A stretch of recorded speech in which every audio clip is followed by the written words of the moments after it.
Masya Allah. Baik, saya hari ini senang sekali karena judul yang indah dari panitia yaitu menjadi orang tua yang amanah, dan izinkan kami membahasnya dari tinjauan ilmu neuropsikospiritual ya. Tadi Pak Dwi Joko sudah sampaikan bahwa hari ini ada basic ilmu pengetahuan dan sains yang mendasari parenting hari ini ya. Kenapa? Karena saya yakin Bapak Ibu juga sudah ngerti kok, sudah tahu dan sudah menjalankan pola pengasuhan yang baik ya. Hari ini hanya kita segarkan lagi cara pandang kita terhadap masalah peran orang tua ya. Iya. Amanah apa ya Bu artinya Bu? Apa Bu amanah Bu? Hah? Sebab kita harus mulai dari kata amanah. Ya, tentunya kita bangsa Indonesia kita ambil dari Kamus Besar Bahasa Indonesia ya. Jadi amanah memiliki 3 makna ya. Satu, sesuatu yang dipercayakan atau dititipkan kepada orang lain ya. 2, keamanan dan ketentraman. 3, sifat dapat dipercaya atau setia ya. Ibu setia? Alhamdulillah. Bapak setia? Kok ibu yang ngomong Pak? Berarti ibu sudah menjadi istri yang amanah, bapak juga menjadi suami yang amanah insya Allah ya. Iya. Baik, kenapa saya sering cerita tentang ilmu otak atau neuroscience? Karena perkembangan pesat ilmu tentang otak ini luar biasa ya Bu, ya Bapak. Jadi ditemukan alat-alat yang bisa mendeteksi otak manusia sampai dalam-dalamnya. Ya, termasuk otak anak-anak yang sedih, otak anak-anak yang ya bingung karena bapak dan ibunya juga memberikan arahan yang bingung ya. Jadi alat ini luar biasa, semakin hari semakin canggih sehingga kita bisa bercerita pola parenting dari sisi ilmu otak ya.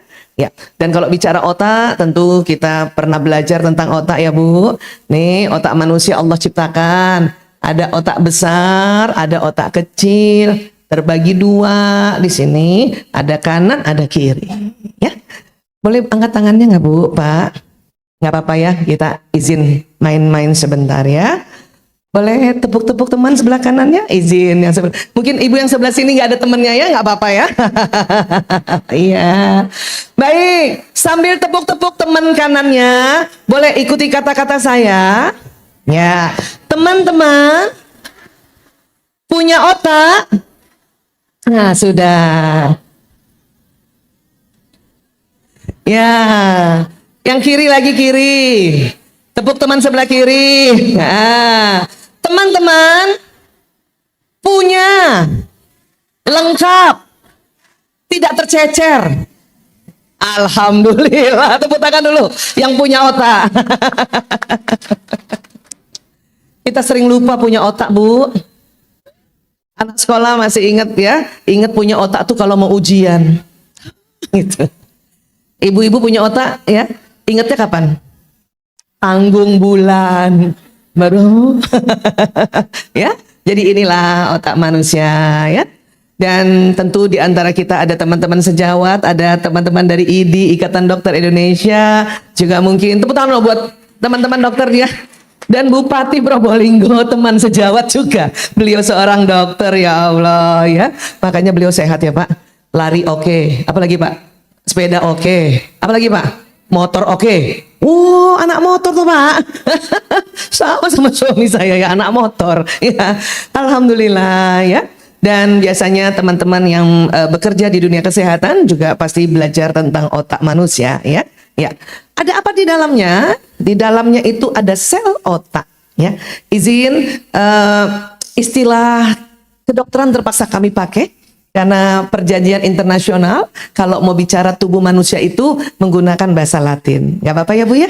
Jadi ibu-ibu langsung belajar. Oh, sel otak itu neuron. Apa Bu? Mantap. Jumlahnya banyak sekali, 100 miliar. Bentuknya kayak gitu ya Bu. Kayak gini banyak kabel-kabelnya ya. Dan kata para ahli neuroscience, satu neuron cara kerjanya seperti satu komputer yang tercanggih di zamannya. Artinya apa? Artinya otaknya anak-anak era baru itu ternyata lebih canggih dari kita. Ya, alhamdulillah. Saya lahir 60-an juga punya 100 miliar, tapi mungkin tidak secanggih teman-teman yang lahir 80-an, 90-an ya. Mbak Indah lahir tahun berapa, Mbak Indah? 95. Mudah banget. Tepuk tangan dong buat generasi milenial ya, 90-an. Milenial, betul. Iya, sebetulnya sudah mau masuk Gen Z sebetulnya ya. Iya. Tapi perilakunya enggak, saya milenial, Bu. Iya, saya kalau Milenial akhir. iya, saya kalau balas chat cepet kok, enggak kayak anak-anak Gen Z zaman sekarang. Jadi Mbak Indah juga punya 100 miliar, otak beliau lebih canggih dari saya ya. Yang lahir tahun 60-an ada? Saya mau cari teman. Bapak juga. Ibu juga 60-an, Bu? Alhamdulillah. Yang 50-an ada juga dan juga hadir di sini. Ada, Bu, yang lahir tahun 50-an. Tepuk tangan dong. Masya Allah, luar biasa. Lahir tahun 50-an masih mau ikut seminar. Luar biasa ya, Masya Allah. Yang lahir 70-an? Oh, masih banyak juga. Yang lahir 80-an? Wah, makin banyak ya. 90-an kayak Mbak Indah? Wah, makin banyak. Yang lahir 2000? Ada yang 2000? Sudah menikahkah itu? Belum. Masih jomblo. Jomblo sekarang ada 2 istilah. Jomblo perdana atau jomblo second. Iya, artinya ya otak era sekarang itu memang lebih canggih dari kita yang lahir 50, 60 dan 70 ya. Apa maksudnya canggih? Maksudnya sel otak era baru itu daya tampung data-datanya lebih besar. Daya tampung informasi otak anak-anak kita tuh lebih besar, lebih banyak informasi yang bisa masuk di otak anak-anak era sekarang. Itu namanya canggih ya. Mungkin kita yang lahir 50, 60, 70 memang tidak canggih, tetapi tangguh. Tetap nggak mau kalah. Maka saking tangguhnya sel otaknya, hasil karya produksi zaman dulu itu zaman yang ya produksi yang tangguh. Dulu TV rusak dipukul. Betul nggak? Siapa punya TV ini, Bu? Masih ingat dulu ada acara Dunia Dalam Berita? Salah satu membawa beritanya adalah Anita Rahman. Pernah dulu ya, waktu saya nonton TV ini, waktu itu masih remaja, goyang-goyang, Bu. Terus saya ngomong sama, ibu, TV-nya goyang-goyang. Apa kata ibu saya di dapur? Pukul nak, pukul. Iya betul, Bu. Mananya mau dipukul? Atasnya. Oh, atasnya. Bener. Suatu ketika, goyang-goyang keras dipukul atasnya jadi lambat gini ya. Ibu masih goyang. Apa kata ibu saya? Pukul lagi nak. Sebelah mananya, Bu? Sampingnya. Sampingnya. Pak. Bener. Makanya kita dulu yang anak lahir 50-an, 60, 70, kalau nakal dipukul ya Pak. Jadi benar ya. Sekarang boleh nggak TV ibu dipukul? Ibu lagi nonton Salma Salsabila Idol. Oh, Probolinggo punya kan itu? Iya, goyang-goyang terus ibu pukul. Nggak bisa lagi ya. Kenapa? Karena produk sekarang dihasilkan oleh sel otak yang lebih canggih, lebih lembut. Jadi sekarang semua produksi-produksi itu istilahnya soft touch, sentuhan lembut. Jadi anak-anak juga yang sekarang nggak bisa lagi kayak saya waktu itu misalnya belum sholat dipukul pantatnya, ayo sholat. Sekarang harus lembut. Ya gitu ya. Ayo nak. Ya, memang begitu. Dan itu kenapa begitu? Apa anak sekarang manja? Bukan. Memang sel otaknya terbentuk seperti itu. Dan ingat sel otak ini yang ciptakan Allah Ta'ala. Masya Allah ya. Setuju ya Bu? Nah, kemudian cara kerja otak ini luar biasa ya. Nanti nih Bu, kabel-kabelnya ini bisa tersambung-sambung. Coba angkat tangan kanan Ibu lagi. Ya, punten, maaf, izin. Coba sentuh teman sebelah kanan. Nah, kayak gitu sambungan otak. Kiri lagi, kiri. Ya, yang kanan jangan dilepas, Bu. Kiri lagi, sentuh seman sebelah. Nah, itu berarti 2 sambungan. Masih terus, jangan dibuka. Jangan dilepas. Kaki kanannya. Nah. Bisa. Kiri. Kameramen mana? Foto. Kapan lagi seminar gayanya kayak gini? Matur suwun Ibu, ya. Masya Allah. Itu baru 4 sambungan, Bu. Otak manusia itu, 1 sel otak bisa 20.000 sambungannya. Allahu Akbar, ya. Masya Allah. Jadi Bu, ini nih ibarat satu ini kayak 1 laptop, 1 komputer. Yang kabel besarnya itu yang tersambung di stop kontak. Ini aja ujungnya udah banyak sekali. Nanti di samping-sampingnya ini nih ibarat ini nih Bu. Di samping-samping laptop saya banyak bisa untuk tersambung kabel. Ah, ini nih bisa nih. Ini nanti panjang lagi bisa 20.000, ya. Masya Allah. Dan sambungannya itu nanti bentuknya adalah sambungan zat kimia, ya. Izin, zat kimia itu namanya neurotransmitter. Nggak apa-apa, nggak usah dihafal, ya. Pokoknya tahu, oh, ada zat kimia yang keluar dari otak. Nah, zat kimia ini ternyata jumlah jenisnya banyak banget, lebih dari 100 jenis, ya. Jadi zat kimia ini bisa keluar tergantung 3 faktor, ya. Apa itu? Dipengaruhi oleh nutrisi, situasi, emosi. Ayo Bu, ulang. Iya, 3 C. Itulah makanya nutrisi sangat diperlukan untuk apa? Kerja otak, ya. Buat keluarga muslim ada kita punya, ya, pakemnya apa? Halalan thayyiban. Nah, itu penting karena akan mempengaruhi keluarnya zat kimia ini, ya. Situasi juga begitu. Pada saat kita sedang memberikan pengajaran atau arahan bimbingan pada anak yang sehat dan anak yang sakit, itu beda yang keluar, ya. Anak lapar, anak kenyang, anak ngantuk, ya, anak segar, ini jenisnya yang keluar beda, ya. Kemudian emosi, pada saat kita mengajarkan anak-anak yang sedang senang, sedang sedih, sedang marah, sedang bahagia, itu beda jenisnya. Makanya sering terjadi kelasnya sama, sekolahnya sama, gurunya sama, tapi daya tangkap murid-murid otaknya ini berbeda karena ini yang keluarnya berbeda. Sampai sini nggih Bu? Ya, bisa difahami ya. Itulah makanya mengapa pada saat anak sakit tentu pendekatannya beda dengan anak sehat, ya. Nah, ini nih Bu, keluarnya sangat cepat ini. Ini keluarnya sangat cepat. Saking cepatnya bentuknya kayak loncatan listrik, Bu. Jadi di otak kita itu banyak listriknya. Ibu terasa sering panas otaknya? Ah, itu. Pernah sekali-sekali koslet? Ah, itu. Ya nggak Dok? Ini dia. Ini sudah, ya, ini sudah gerakan lambat atau orang bilang slow motion. Aslinya lebih cepat Bu, ya Allah. 1 detik 2 juta sambungan. Ya, jadi otak kita ini, apa yang kita lihat, apa yang kita dengar, apa yang kita hidup, kita kecap, kita ucapkan, itu langsung masuk ke otak. Dan terjadi sambungan-sambungan tali-tali ini atau kabel-kabel neuronnya. Ya Bu? Nah itu. Nah sekarang ternyata kabel-kabel ini kalau baru 1 kali disambung masih tipis. Itulah makanya mengapa kalau kita mengajarkan seorang anak baru 1 kali sambungannya masih tipis.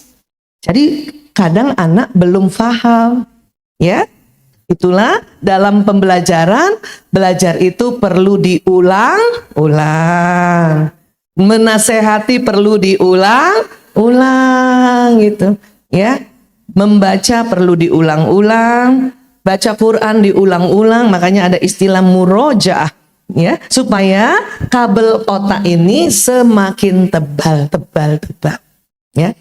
Ibu, 2 tambah 2 berapa? Nah, itu di otak Bapak Ibu sudah tebal. Makanya langsung, walaupun Ibu tadi ngantuk, 4 itu. Karena sudah tebal. Karena dari kecil sudah belajar 2 tambah 2. Nah, itu namanya sudah pintar. Karena pintar itu dari ilmu otak adalah yang diulang-ulang. Suatu ketika anak saya Ragil bilang gini, Ibu, aku nggak pintar matematika. Saya bilang gampang, nah. Kok gampang sih Ibu? Diulang-ulang aja rumusnya. Nanti pintar. Oh gitu ya Bu? Iya. Supaya nanti di otak sambungannya semakin tebal, semakin tebal, semakin tebal. Itu pintar. Ya. Nah, tapi pintar saja nggak cukup. Harus cerdas juga. Kalau cerdas bagaimana? Cerdas itu kita membentuk sambungan baru. Contoh, 2 tambah 2 berapa tadi? Nah, itu pintar ya Bu? Karena sudah diulang-ulang. Nah, 2 tambah 2 sama dengan 5 kurang 1. Betul? Nah, itu namanya cerdas. 2 tambah 2 sama dengan 4 kali 1. Betul? Nah, itu namanya cerdas, Bu. Jadi otak kita itu perlu juga ya kita ulang tetapi dengan cara yang berbeda. Itu yang membuat orang cerdas. Ibu mau muridnya pintar atau cerdas? Dua-duanya, Bu. Karena harus pintar juga untuk beberapa hal dan juga harus cerdas, ya. Saya 27 tahun urus narkoba. Ini insya Allah di otak saya ini sambungan tentang ciri-ciri orang pakai narkoba itu sudah pinter Bapak Ibu. Jadi kalau lagi praktek di meja ya, terus ada pasien, kalau dia masih pakai aktif saya langsung tahu, oh pakai putau. Karena udah pinter nih. Di sini udah ya, sudah penuh ya, sudah tebal sambungannya. Oh, pakai sabu. Oh, nyimeng. Oh, nyimeng Bu. Cimeng. Ya, iya. Nah, atau dulu saya sempat ya kerja di puskesmas 3 tahun. Di puskesmas itu 1 hari minimal 400 pasien. Ya Dok ya, iya. Saking pintarnya, makanya ada ibu-ibu bawa anaknya saya udah tahu, pilek. Baru duduk sudah dikasih resep. Saking pintarnya, karena setiap hari ratusan anak pilek, anak batuk, udah kelihatan kan? Cuman saya nggak mau cuman pinter aja, saya mau juga cerdas. Makanya nggak mau terus-terusan urus narkoba. Sekarang sudah ada anak saya yang urus di Jakarta ya. Makanya saya mau cerdas. Bagaimana caranya cerdas? Jalan-jalan. Supaya lihat Probolinggo, ketemu ya ibu-ibu dan bapak-bapak, itu ada sambungan baru di otak saya itu. Ya, jadi cerdas. Makanya kalau suami saya tanya, kamu mau kemana lagi? Mau ke Probolinggo? Mau ngapain? Mencerdaskan otak. Ya, karena dengan kita sering ketemu orang baru, ketemu tempat baru, otak kita bertambah sambungannya. Itulah yang bikin cerdas. Anak-anak juga begitu. Makanya mengapa kalau ada sekolah yang ya mengajarkan anak berganti-ganti tempat, tidak hanya di kelas saja, tetapi kadang di luar kelas, di halaman sekolah, itu bisa tambah cerdas anak-anak. Ya, iya. Dan satu lagi, bukan hanya pintar dan cerdas, satu lagi apa? Beruntung. Apa Bu? Banyak orang pintar tidak beruntung, ya Bu? Iya. Nah, beruntung ini faktor doa. Ya, jadi mau diapakan ini anak-anak dan murid-murid kita? Pintar, cerdas, dan beruntung. Kalau anak murid kita lihat biasa-biasa aja Bu, doakan supaya dia beruntung. Ya, itu kayak gitu. Nah sekarang, mulai kapan sebetulnya kita mulai membimbing atau mendidik anak-anak? Mulai kapan Bu? Mulai kapan? Mulai cari pasangan Bu. Supaya anak ibu, keluarga ibu, Masya Allah, ini diasuh oleh orang tua yang amanah, maka cari pasangannya nggak boleh sembarangan ya. Iya, iya, pantang cari pasangan di tempat-tempat yang bahaya. Ibu mana yang bapak-bapak mana teman-teman laki-laki yang masih jomblo? Masih ada? Guru-guru yang masih jomblo? Masih ada. Iya. Cari di tempat yang baik ya, Pak.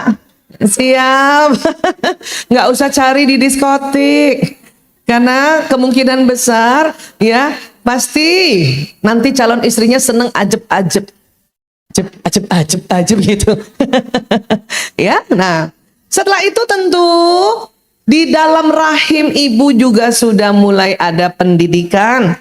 Ya, kenapa? Karena dari otak, dari panca indera itu nih Bu, ada namanya sistem saraf nih. Sistem saraf ini yang jalan di badan ini Bu. Set ya. Ke seluruh tubuh. Itu kerjanya kayak kabel listrik. Jadi apa yang dilihat lewat jalur listrik ini masuk ke otak. Dan otak juga perintahkan lewat kabel listrik ini ke badan. Makanya kita bisa melakukan sesuatu. Ya, lewat kabel listrik ini nih. Set. Ya, kerjanya sangat detail, sangat kompleks, Masya Allah ya. Nah, ibu hamil ini selama ini kita taunya apa yang dimakan dan diminum ibu hamil sampai ke janin lewat plasenta ini, nanti lewat tali pusat, nanti ini tersambung di pusernya janin ya. Jadi janin sampai waktu tertentu makannya lewat tali pusat ya. Tapi ternyata apa yang diucapkan, apa yang dilihat, apa yang didengar oleh ibu dan apa yang dilakukan oleh ibu, pesannya masuk juga ke janin. Lewat mana ini? Sistem saraf lewat sini. Ya. Dan otak janin rupanya 2 pekan dalam rahim sudah terbentuk saraf-saraf itu. Jadi sudah merekam nih. Makanya mengapa Bu? Masih ingat waktu kalau kita hamil banyak pantangannya ya Bu? Dilarang lihat yang jelek-jelek gitu Bu. Dilarang ngomong yang jelek-jelek, betul? Dilarang dengar yang jelek-jelek.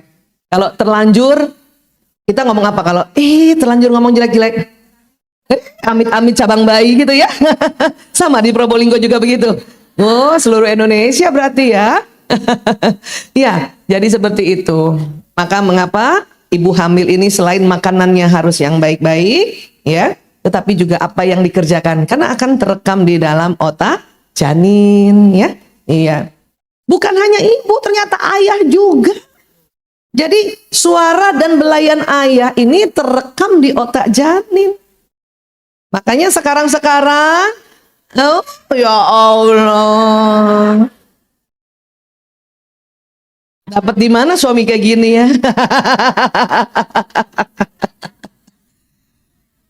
Makanya ayah-ayah sekarang, calon ayah kalau istrinya hamil itu harus mesra sama istrinya, juga ngomong sama janinnya. Walaupun yang nanti yang tangkap adalah telinga ibu, ya. Ayah yang bicara, ibunya tangkap sampai ke janin, direkam oleh otak janin.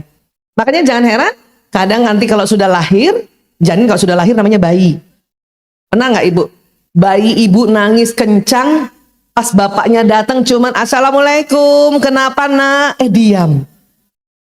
Berarti suara ayah sudah terekam di otak janin. Yang parah adalah bayinya nangis, bapaknya datang tambah nangis. Malah tetangganya datang dia diam.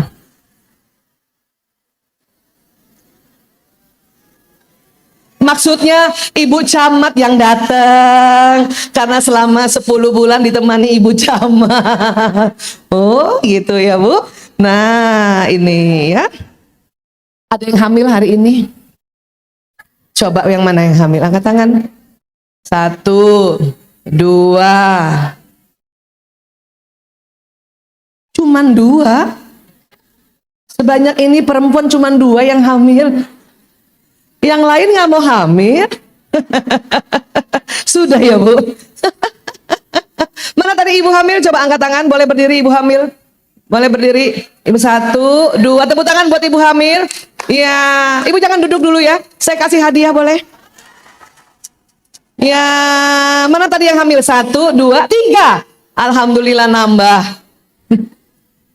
Mbak Nining mana? Coba kasih. Ada 3 yang hamil. Orang hamil itu banyak rezekinya. Kenang-kenangan ya. Nanti kalau selesai seminar datang saya tanda tangan ya. Iya, Masya Allah. Tepuk tangan sekali lagi buat ibu-ibu yang hamil. Alhamdulillah. Masya Allah. Tahun depan kalau saya kesini ada yang hamil lagi ya. Yang sudah 5 mentok ya Bu. Baik ya. Jadi izin ibu yang hamil, mumpung masih hamil Bu, dan tadi saya lihat semua muslimah ya, tolong baca Quran tiap hari ya Bu, ya, karena sejak dalam rahim janin sudah merekam bacaan Al-Quran yang ibunya baca dan ibunya dengar, ya, supaya nanti ya Al-Quran yang ada di dalam otak janin memudahkan kita mengajarkan Ananda sewaktu dia sudah keluar dari rahim, ya, dan bisa lebih cepat baca Qurannya, ya Bu ya. Iya, alhamdulillah. Kalau ibu yang lain, ya Bu Aisyah, saya baru tahu ilmu ini. Jadi waktu hamil jarang baca Quran. Tenang Bu, nanti ibu hamil aja lagi ya. Hamil berikutnya ibu baca Quran ya. Ya baik ya. Bu Aisyah boleh nggak ya ibu hamil pakai gawai atau gadget? Boleh saja, karena gawai gadget itu media saja. Tapi cari konten edukasi dan informasi yang bermanfaat ya. Karena mata ibu hamil itu bisa merekam. Jadi ibu kalau mau nonton cari tontonan yang banyak tuntunannya. Ya. Jangan ibu lagi hamil ibu nonton yang bahaya-bahaya. Ibu nonton sinetron layang putus. Bahayanya apa bahayanya? Ya. Iya, ibu tahu kan film itu? Iya, jadi bahayanya apa? Janin dalam rahim merasa bapaknya selingkuh, padahal belum. Nauzubillah min dzalik. Bahayanya apa? Terekam di otak janin dan ini membuat ya memori yang sangat kuat dibawa seumur hidup. Ya. Ibu dengarkan berita-berita yang buruk, hati-hati. Itulah makanya mengapa ada sebuah tradisi nenek moyang kita kalau salah lihat, salah dengar, salah mengucap pada saat hamil disuruh apa? Itu tadi amit-amit cabang bayi ya. Tapi sebetulnya lebih afdolnya harusnya adalah ya kalau yang muslim nauzubillahi min dzalik. Supaya apa yang ibu lihat terlanjur nggak sengaja ya ini pas mau jalan, pas mau direkam ke otak janin, terus kita bilang ya nauzubillah min dzalik atau astagfirullahalazim, maka itu nggak jadi terekam ya. Itu seperti itu ya. Baik, nah sekarang pada saat bayi lahir, nah ini tugas ayah ini ya. Keluarga muslim punya tradisi dan ini memang diminta seperti ini oleh tuntunan ad-dinul Islam, yaitu mengazankan dan mengqomatkan ya bayi ya. Mungkin keluarga dari agama yang lain punya tradisi yang lain, itu sok atau diselenggarakan atau dilaksanakan ya. Kalau untuk azan dan qomat supaya apa? Supaya di telinga bayi ini, kalau sudah lahir namanya bayi ya, yang kanan ya mulai tersambung lafaz azan. Yang kiri di otaknya bayi tersambung lafaz qomat. Saya pernah tugas di kamar bayi itu Bu. Bapak-bapak kalau anak baru lahir kan grogi ya. Anak berapa aja kadang-kadang grogi, apalagi anak pertama ya. Itu. Saya kalau lihat bapaknya udah grogi, saya langsung kasih teks azan. Kata bapak, nggak usah Bu Dokter, saya sudah hafal. Gak apa-apa Pak, saya khawatir terbalik-balik Bapak bilang. Hayya ala sholah, hayya ala falahnya kebalik. Dan itu bahaya, kenapa? Karena pertama lafaz azan, kalau dia terbalik, wah itu bahaya itu. Ya, harus yang benar. Ya, sampai sini bisa paham ya. Nah ini tugas ayah lagi. Nah sekarang, rupanya dari 100 miliar sel otak itu, para ahli menemukan ada jenis namanya neuron cermin. Ya, neuron cermin. Jadi para ahli ini ingin menguraikan adakah kaitannya antara otak dan perilaku fisik seseorang. Ya, mereka cari-cari, dapat namanya ya, yang neuron cermin atau mirror neuron jumlahnya 30% dari 100 miliar itu. Rupanya neuron cermin itu, Bu, dia akan bekerja sewaktu bayi, dan apa yang dia lihat di kanan kirinya, ya, itu tambah terekam lagi, dan rupanya dia bisa lakukan. Ya, nah, jadi hati-hati. Sekarang memang era digital, tapi kalau dari lahir, ya, bayi manusia ini melihat bapak ibunya begini terus, maka neuron cerminnya ini akan menyerap, ya, akan merekam sangat kuat. Dan jangan heran nanti susah banget anak-anak diatur untuk menggunakan gawainya. Bukan tidak boleh ya menggunakan gawai, karena ini era gawai, tetapi diaturnya susah kalau lahirnya begini. Ya, ini anak merekam tuh, oh hidup manusia tuh begini saja, yang rekamnya begitu. Padahal usia ini nih, Masya Allah, dari 0 hari bahkan sampai 5 tahun, ya, ini usia sangat-sangat luar biasa. Makanya disebut golden period, periode emas. Kenapa? Ini merekam, ya, otak merekam itu sangat bersih, ya. Dan otak bayi itu senang kalau dikasih contohnya secara langsung, diajak bicara, disentuh, ya, tangannya juga menyentuh pipi. Dan ibu kalau mengajarkan bayi harus pakai bahasa yang betul. Adek mau makan, kalau pakai bahasa Indonesia ya, adek mau makan. Nah, supaya mau makan tersambung. Ya, hati-hati, banyak ibu-ibu mengajarkan bayi ini dengan bahasa bayi. Dede, dede monum. Maka di otak tersambungnya emam, enum. Ya, walaupun memang dia meresponnya karena belum ada giginya, ya, lidahnya masih kelu, gusinya juga belum kuat. Kalau bunda bilang makan, emam, ya, tapi tetap harus makan, minum. Ini ibu, gitu. Kan dia bubu, kan gitu. Kadang-kadang ibu yang kalah, akhirnya besok bubu. Karena ini terekamnya begitu. Jadi terekam dari awal tuh begitu. Ya. Nah, kata para ahli, saya ambil dari Asosiasi Pediatri. Pediatri itu dokter anak, ya, Amerika, mengatakan begini. Bayi usia 0 hari sampai dengan 2 tahun jauhkan gadget. Ya, sampai berapa, Bu? Supaya otaknya tersambungnya sambungan stimulasi yang alami. Ya. Kalau misalnya kita mau ajarkan dia gelas gitu, ya. Ini gelas, atau bayinya lihat, kemudian tangannya ambil untuk raba. Ini 4 dimensi, bukan lagi 3 dimensi nih, ya. Tapi kalau ibu hanya memperkenalkan gelas lewat gawai, itu cuma rata, gawai kan rata. Maka otak nanti, ya, merekam dari awal bahwa gelas rata, 2 dimensi. Ya, Bu, ya. Nah, Bu Aisyah, saya mau merekam dia sebagai dokumentasi, boleh, tapi dari jauh. Ya, karena banyak anak sekarang belum lagi 2 tahun sudah diberikan gawai atau gadget ini, ya, paham ya, Bu? Nah, kemudian tentu apa yang dilihat, apa yang didengar, ya, atau apa yang dilakukan oleh orang tua, ini otak nih, otak janin, otak anak-anak sudah semakin naik lagi. Ini tentu makin bekerja, terutama neuron cermin tadi, ya. Mirror neuron tadi, gara-gara apa? Karena ini yang dilihat, ini yang didengar, ini yang diucapkan sampai sini. Bahkan anak kecil aja kita tahu lewat hidung nih. Ini, ya, bau bawang goreng gitu. Ini bau pete. Itu mulai kita belajar dari situ, ya. Nah, ini. Jadi hati-hati, karena otak anak-anak masih sangat jernih, maka apa yang dia lihat ini terekam sangat kuat.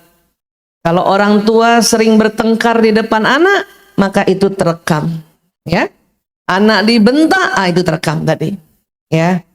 Apa tadi, Kojimi, bapaknya bagaimana? Suka apa? Suka membentak?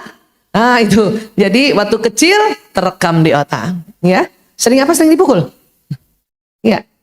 Sering dipukul. Ah itu, ya tangannya ayah memukul. Ah, ini terekam ini karena semua tubuh kita ini, permukaan tubuh kita ini ada persarafan. Nah, ini lagi masuk terekam di otak.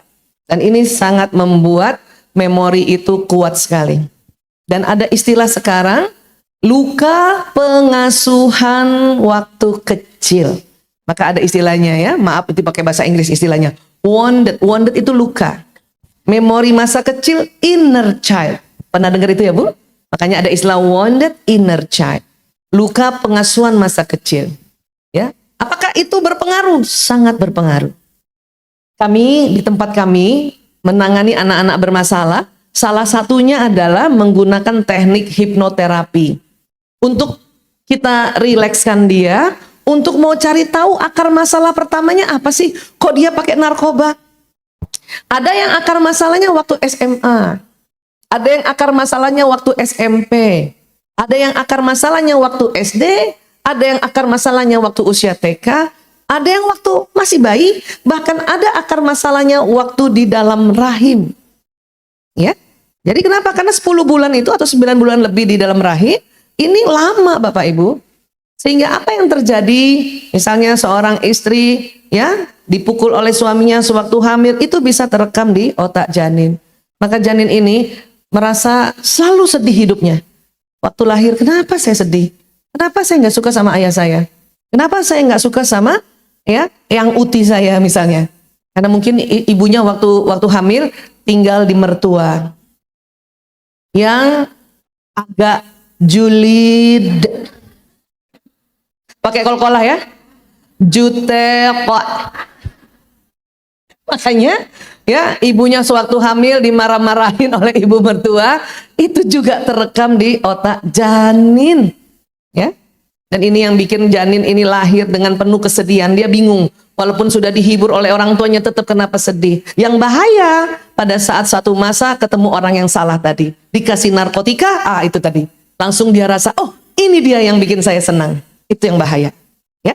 Jadi sekali lagi, kalau kita mau juga mendampingi ya teman-teman PKK kan selalu mendampingi juga ibu hamil, ingatkan untuk mereka ya hati-hati pada saat hamil.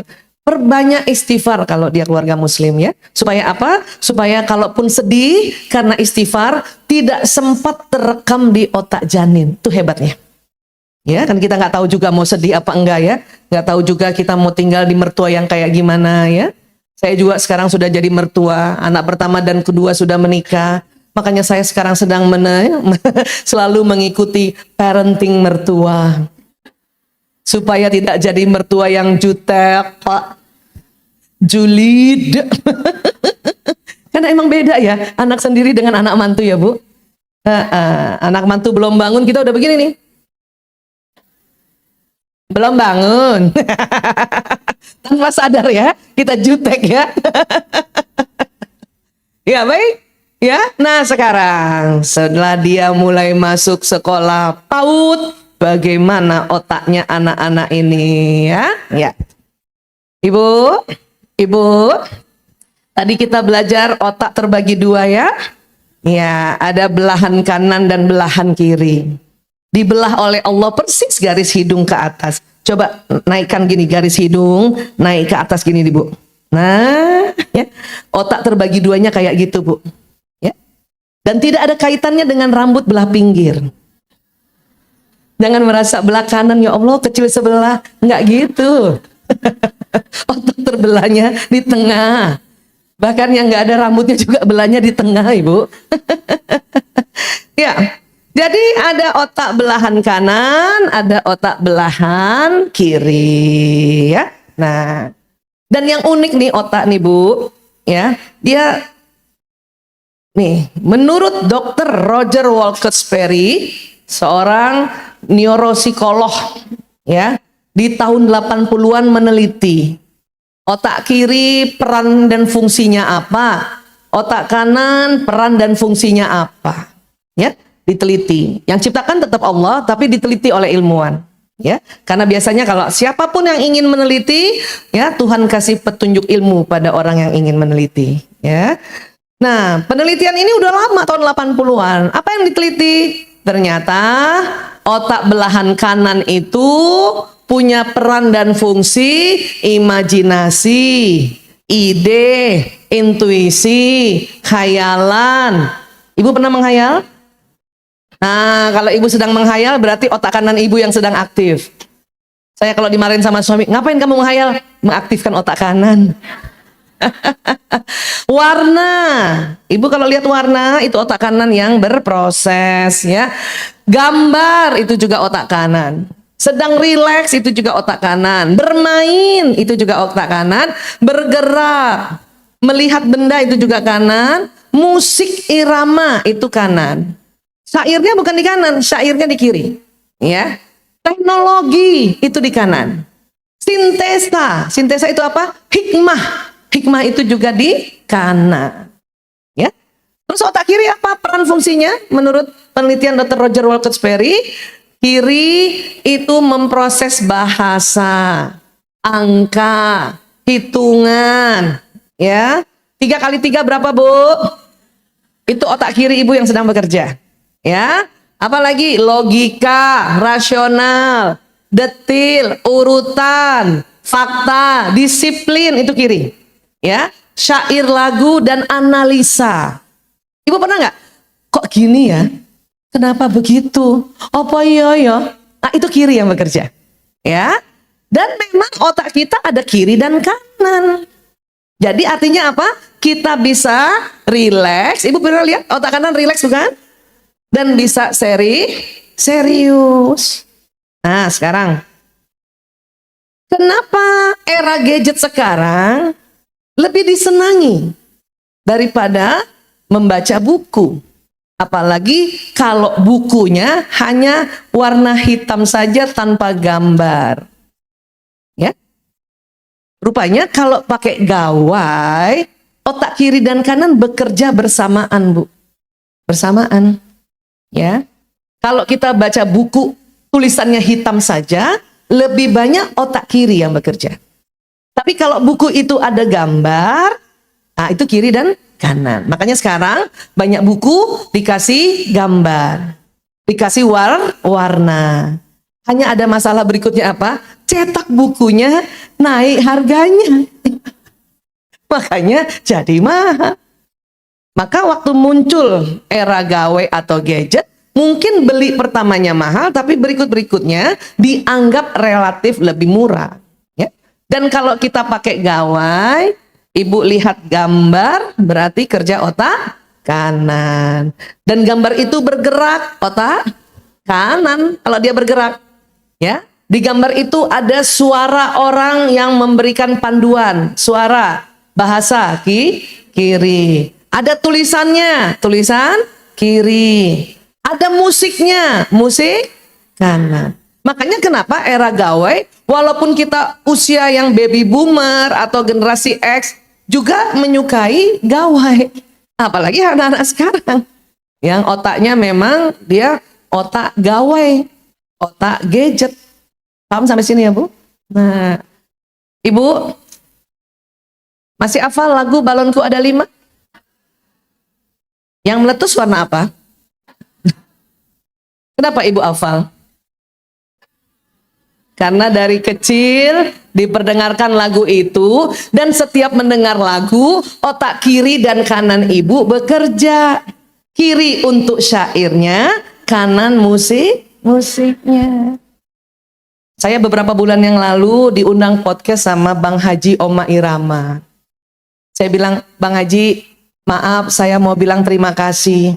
Ya, terus dia tanya, kenapa? Sebab waktu saya SD ada ujian IPS. Pertanyaannya bukan ABC tapi titik-titik. Ada pertanyaan, berapa jumlah penduduk Indonesia? Saya hampir lupa. Untung inget lagunya Bang Haji. Iya, Bu. 135 juta penduduk Indonesia. Ada Jawa. Makanya saya tulis 135 juta. Dia ketawa Bang Haji. Jadi saya kira bang, tolong diupdate karena angkanya sudah berubah. Terus dia ketawa ya, oke. Itu karena inget lagu Bu, ya. Nah itu dia. Jadi kalau kita mau belajar memang bagaimana caranya untuk kita ya membaca, waktu kita baca otak kiri, terus agak diiramakan otak kanan. Anak-anak ngaji kan sekarang sering diiramakan ya Bu ya? Iya, ya PAUD juga kan? Kalau mengajarkan banyak hal tentang disiplin dibuat lagu ya Bu? Itu dia, makanya di PAUD tuh sering asik banget, di TK juga begitu ya. Tapi ada tambahannya nih. Rupanya anak laki-laki dan anak perempuan perkembangan otaknya itu berbeda perkembangannya ya. Apa? Ternyata otak kiri anak perempuan berkembang lebih cepat dari otak kiri anak laki-laki. Ya, tuh otak kiri anak perempuan. Wah, ibu senang nih. Yes, perempuan. Otak kiri yang mana, Bu? Bahasa, bicara, matematika, ya. Artinya apa? Anak perempuan akan mampu berbicara lebih awal dan lebih baik dibanding anak laki-laki. Anak perempuan juga mampu membaca lebih awal daripada anak laki-laki. Betul Bu? Ibu dapati itu waktu anak-anak di PAUD dan di TK mulai diperkenalkan. Ya? Laki-laki bagaimana? Oh, rupanya laki-laki otak kanannya yang dominan. Tuh Bu.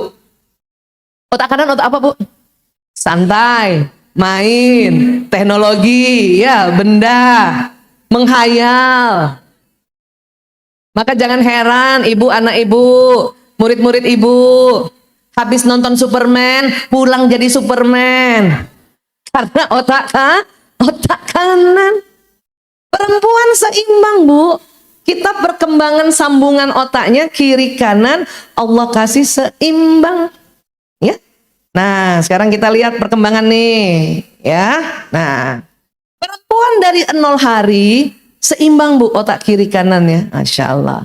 Sampai kapan? Sampai seumur hidup. Laki-laki bagaimana? Laki-laki kanannya duluan. Sampai kapan? Sampai di atas 18 tahun. Tuh Bu. Nah ya, saya betulin dulu sebentar ya. Nah kalau di PAUD umur berapa anak-anak Bu? Yang masuk PAUD umur berapa? Anak lakinya di sini kan? Iya.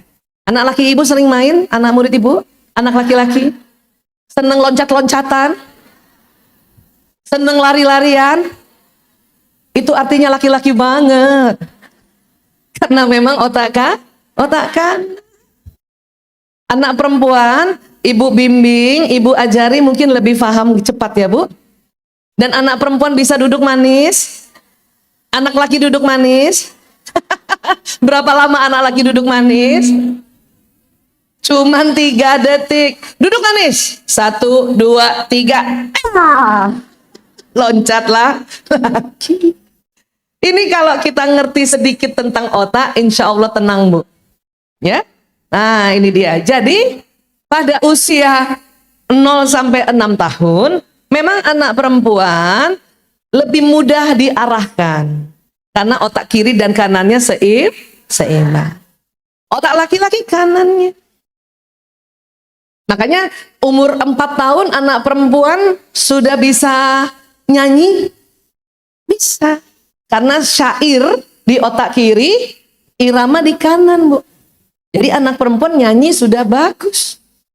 Tik tik tik bunyi hujan di atas genteng. Syair bagus, musik bagus. Anak laki gimana? Anak laki musiknya iramanya udah bagus, tapi syairnya ni ni ni nuni nunan ni na na neng Momona neno tingo tangan ting bom dan bom bom bata temu. Kayak gitu Bu. Itu anak laki-laki. Iramanya udah bener, tapi syairnya masih belum jelas bicaranya. Ya. Dan sampaikan pada ibu-ibunya anak laki ini, tolong tidak banding-bandingkan anak laki dengan anak perempuan. Karena nanti anak laki-laki sedih. Ya. Anak perempuan waktu PAUD, karena kiri kanannya sudah bagus, detil itu otak kiri ya, sudah bagus, maka anak perempuan waktu menggambar, sudah bagus nggak Bu? Mewarnai, sudah bagus.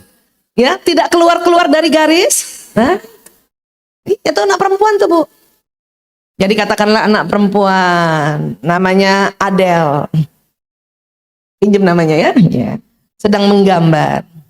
Datang Jimmy kecil. Lari-lari. Lari-lari. Kan anak laki lari-lari kan Bu usia ini? Iya. Nggak sengaja Jimmy tangannya menyenggol tangan Adele yang sedang menggambar.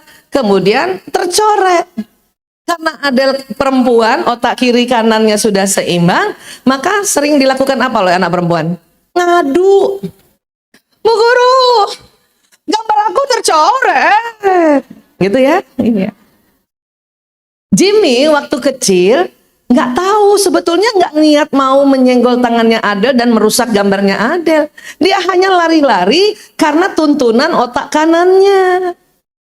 Cuman karena belum bisa ngomong dengan jelas, ya, dia belum sempat minta maaf, diadukan ke guru.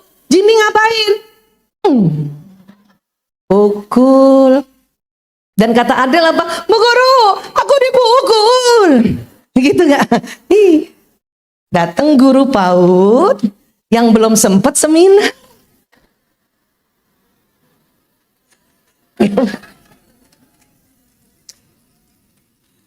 Yang dimarahin siapa coba? Adele atau Jimmy?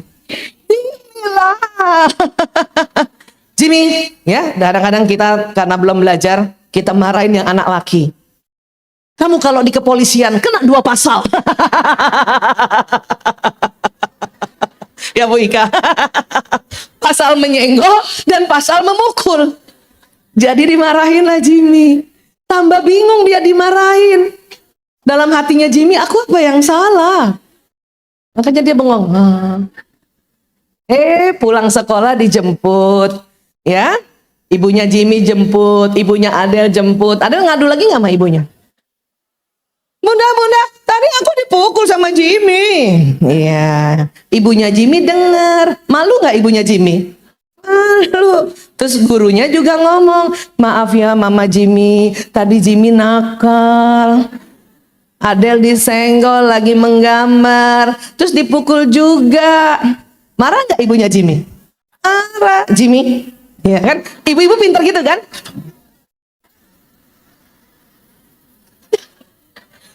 Ibu-ibu tuh kan mukanya bisa bunglon banget Bu. Ngomong sama gurunya, masa iya Bu Guru? Iya.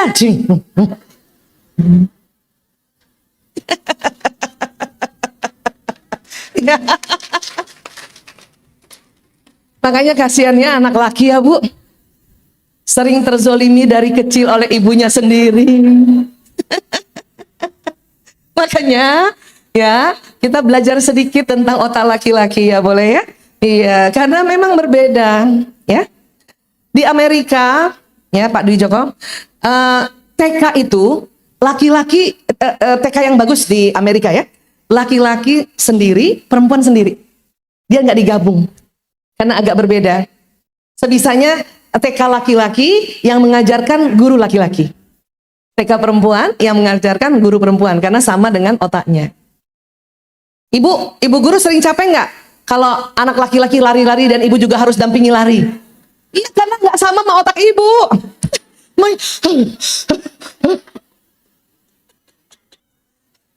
Karena kalau laki-laki memang waktu kecilnya kan otaknya begini. Iya. Betul kan? Iya, di situ memang beda tuh. Jadi mereka karena sudah belajar neuroscience, anak laki sama kelasnya anak laki, perempuan sama kelasnya anak perempuan. Anak laki diajarkan musik saja dulu di usia ini tanpa syair. Karena kalau pakai syair kecewa. Karena syairnya kacau. Anak perempuan lirik, syair sama musiknya diajarkan, ya. Anak perempuan sudah mulai diperkenalkan tulisan. Anak perempuan duduk duduk manis, dikasih kertas saja, ada gambar bola dengan tulisan BO ala, bisa paham Bu. Karena otak kiri kanannya bersamaan berkembangnya. Anak laki agak susah kalau begitu. Anak laki lebih senang diperkenalkan huruf atau bacaan lewat otak kanannya. Maka lebih baik beli bola, baru tulisan bola ditempel di bola. Itu anak laki senang belajar kayak gitu. Saya punya 4 anak laki, untung belajar sedikit tentang ini. Jadi dulu itu di rumah, semua benda ada namanya. Kursi, meja. Supaya anak saya yang laki-laki tahu tulisan ibu, dan saya dipanggilnya Ibu Isah, saya tulis Ibu Isah, tempel di dada. Ya, jalan dari dapur, ruang makan, ruang tamu, anak saya ada di ruang tengah, lagi main, dia liatin, Ibu Isah. Itu 1 jam aja dia sudah hafal Ibu Isah. Begitu dulu cara pendekatannya. Karena lewat otak kanan. Ya. Kemudian, mulai 6 tahun, jadi menurut ilmu neuroscience ya Bu, anak laki-laki baru siap belajar membaca dan belajar menulis dan berhitung, baru siap. Dia lebih siap lagi 7 tahun. Makanya ada peraturan SD kan ya, masih sampai sekarang nggak Pak? Masuk SD 7 tahun, itu menyelamatkan anak laki-laki Bu. Anak perempuan 6 tahun, 6 tahun setengah masuk SD, dia sudah bisa beradaptasi di SD itu karena otak kiri kanannya, apalagi otak bahasa dan otak angka tuh di kiri, sudah nyala Bu, sudah nyala, ya, sudah seimbang. Sekarang SD sekarang kurikulumnya lebih detail dan lebih kompleks, lebih gampang difahami oleh anak perempuan dibanding anak laki. Bu Aisyah zaman dulu kok waktu anak laki-laki saya 6 tahun masuk SD bisa. Karena dulu pelajaran SD lebih simpel Bu. Kita hanya membahas budi dan keluarganya. Iya Pak? Ini Ibu masih ingat nggak buku bahasa?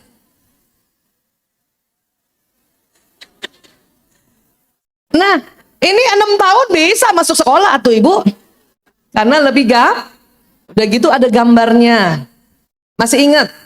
Kakaknya Budi siapa? Nah tuh masih ingat. Adiknya Budi siapa? Hah? Adiknya Iwan. Ada satu ketika Iwan. Ada adik bungsunya lagi, Sudin. Masih ingat Ibu? Tetangganya Budi, masih ingat nggak? Ada Bu, namanya Ani. Ani, Ibu sama Budi. Ada Ibu Budi, ada ibunya Ani. Paham ya Bu? Iya, simpel kayak gitu tuh. Umur 6 tahun baik laki dan perempuan mudah. Ya.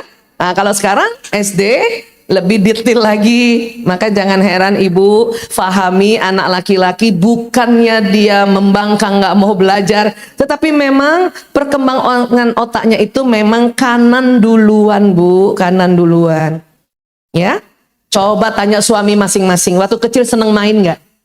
Iya, seneng main. Iya kan? Iya.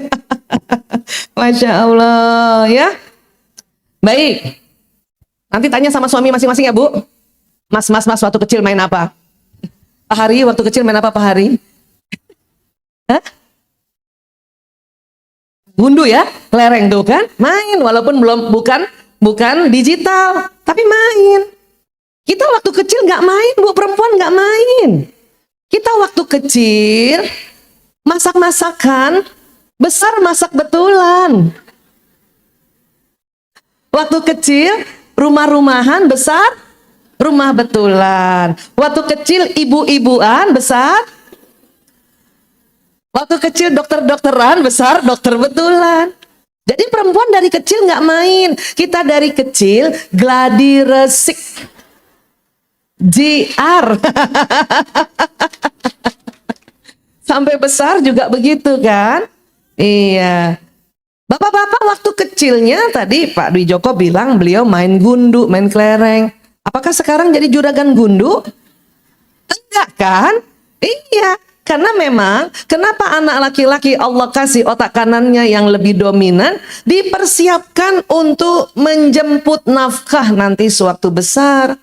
Makanya harus kreatif, ya, harus punya ide banyak, harus juga tahu teknologi dan kuat keluar rumah atau bekerja di luar rumah, ya, karena ini kanan ini adalah otak untuk outdoor, di luar rumah, benda, imajinasi, kreativitas, teknologi, bermain, ya, seperti itu.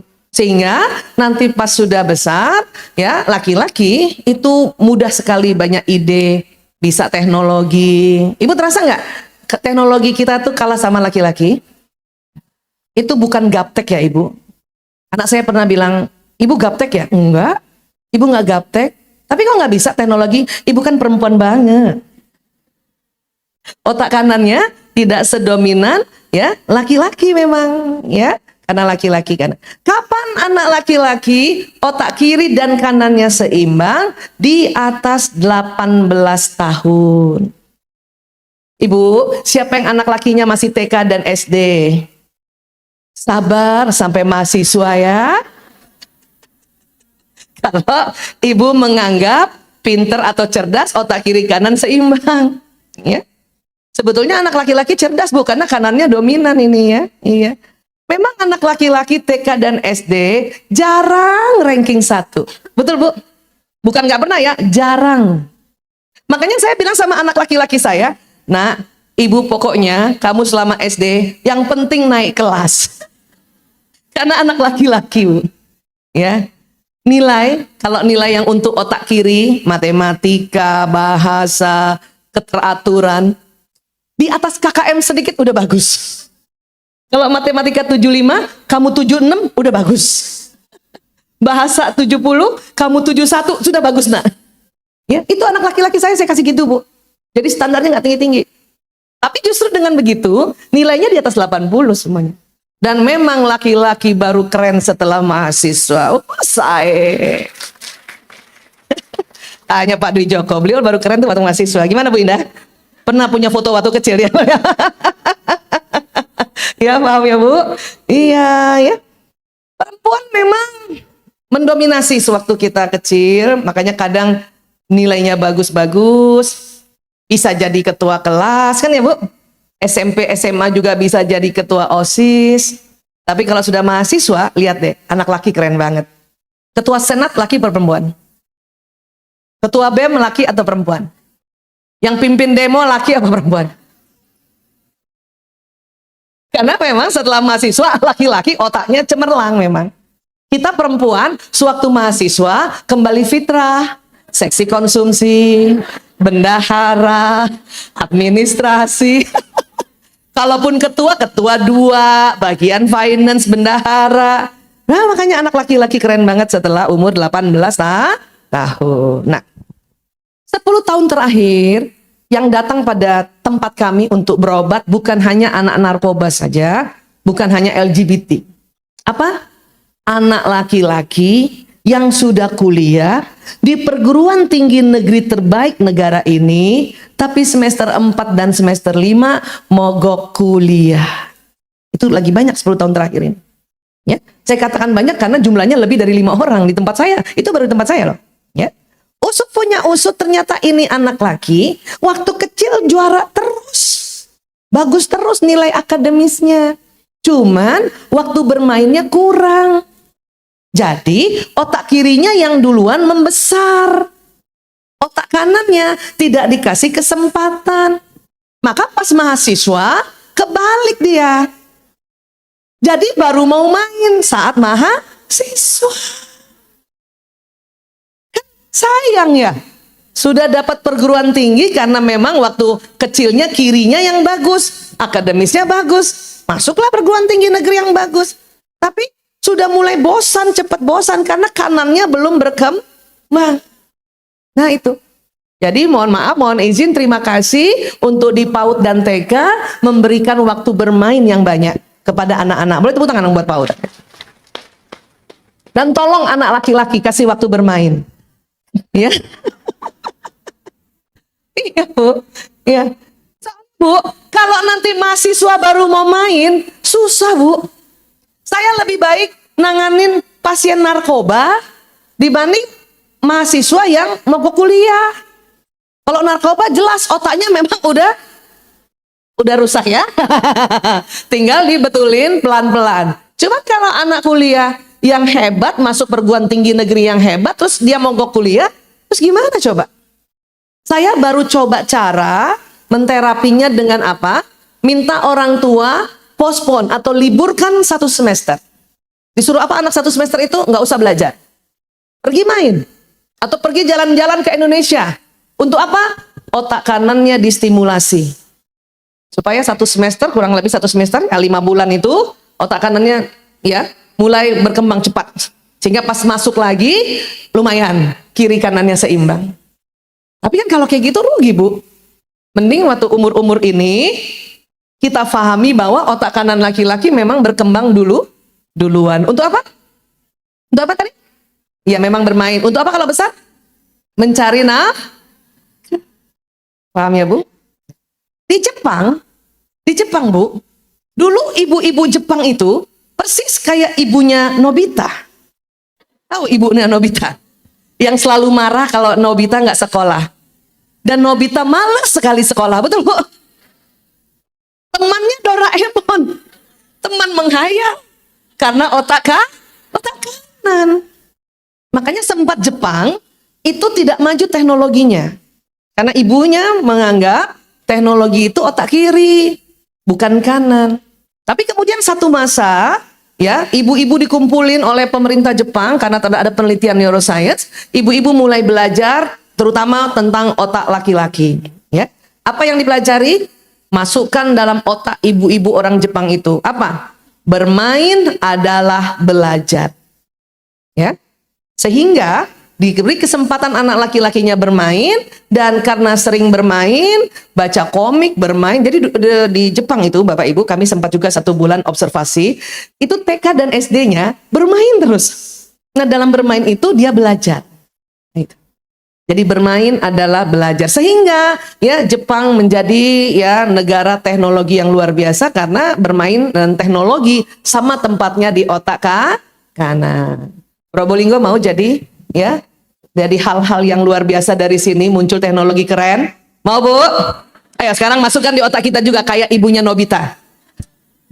Yuk, bermain adalah belajar. Ayo Bu. Lagi, bermain adalah belajar. Bermain adalah belajar. Jadi kalau ibu lihat anak laki bermain, ibu langsung bilang, oh lagi belajar.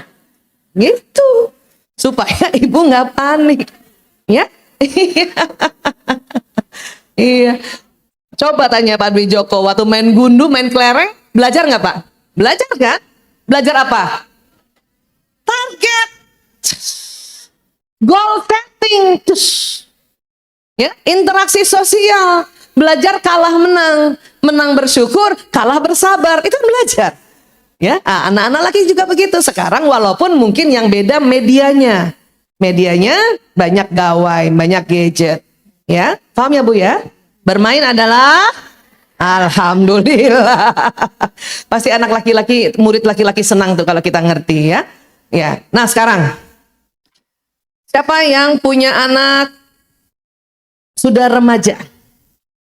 Masya Allah, di atas 10 tahun ya, yang sudah balik. Apa rasanya punya anak remaja Bu? Masya Allah, alhamdulillah.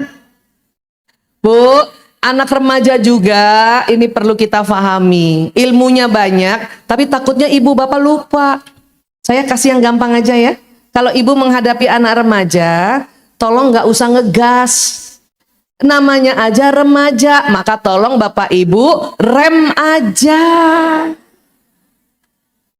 Nggak usah ngegas aja. Kalau ibu gas aja, bukan remaja namanya, gas aja. Ya. Jadi kalau ibu, apalagi kan remaja sekarang, anak yang jujur terhadap pikiran dan perasaannya kan.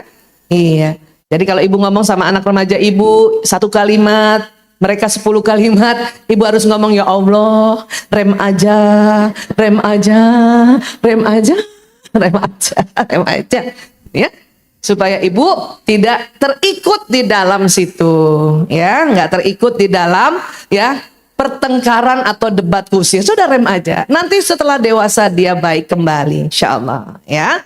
Nah sekarang, siapa punya anak perempuan? Yo, Masya Allah. Bu, kalau mau ambil perhatian dan hatinya anak perempuan gampang, karena anak perempuan itu otak perempuan tersusun untuk bereaksi pada orang dan wajah, Bu. Jadi supaya mengambil hatinya anak perempuan atau murid perempuan kita, kalau anak perempuan bicara, Bu, ya, lihat wajahnya atau lihat matanya. Bisa? Ya. Bunda, aku mau cerita. Ibu lagi pegang HP nih. Ah, ini harus simpan dulu. Terus lihat mukanya, Bu. Sambil ibu senyum-senyum manis. Oh, gitu. Angguk-angguk sedikit ya, Bu. Nah. Jangan juga ibu lihat. Oh, gitu ya, Nak. Oh, gitu ya, Nak. Oh, gitu. Gitu ya. Kan gampang ya? Iya. Umur berapapun. Umur berapapun. Karena kalau nanti ibu punya anak perempuan sudah remaja, wah, remaja sekarang remaja yang sangat polos dan sangat jujur. Pas dia bicara ibu begini, terus ibu sempat nggak dengar apa yang dia ngomongkan, dan ibu tanya lagi, apa nak, apa kata dia? Udah lewat. Ya, Masya Allah.